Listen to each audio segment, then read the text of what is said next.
સુરતમાં વિદ્યાર્થી યાન ભરેલા 700થી વધુ કન્ટેનરો બીઆઈએસ મુદ્દે હાઈકોર્ટ દ્વારા અપાયેલા વચગાળાના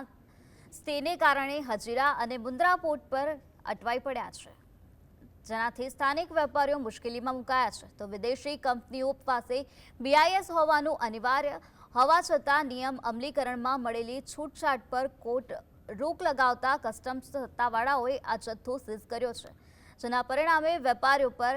ડેમરેજ ચાર્જનું આર્થિક ભારણ વધ્યું છે અને કાપડ ઉત્પાદન પ્રક્રિયા ખોરવાઈ છે. આ ગંભીર સ્થિતિને જોતા સુરત ચેમ્બર ઓફ કોમર્સના નવા પ્રમુખ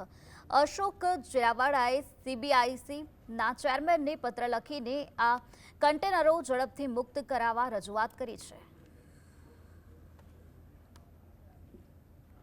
અમુક મોટા માથાઓએ એના ઉપર સ્ટે લીધો છે, જેને લઈને જે આવનારા જે કન્ટેનરો હતા એને સીધા ને સીધા સ્ટે ઉપર સ્થગિત કરવામાં આવ્યા છે. કોઈ પણ જાતના આવા કોઈ જે મનગઢત સીધી ઇન્ડસ્ટ્રી ઉપર જે ઘા કરવાની વાત છે એ ખોટી છે અને એની સામે ચેમ્બર ઓફ કોમર્સ દિલ્હીમાં રજૂઆત કરી છે કે આવા જે કન્ટેનરો છે જે અગાઉથી ડ્યુટી ભરાઈ ગયેલી હોય કે રિલીઝ મતલબ ત્યાંથી નીકળી ચૂક્યા હોય એવા કન્ટેનરો ઉપર રોક નહીં લગાવવી જોઈએ અને રિલીઝ કરી દેવા જોઈએ.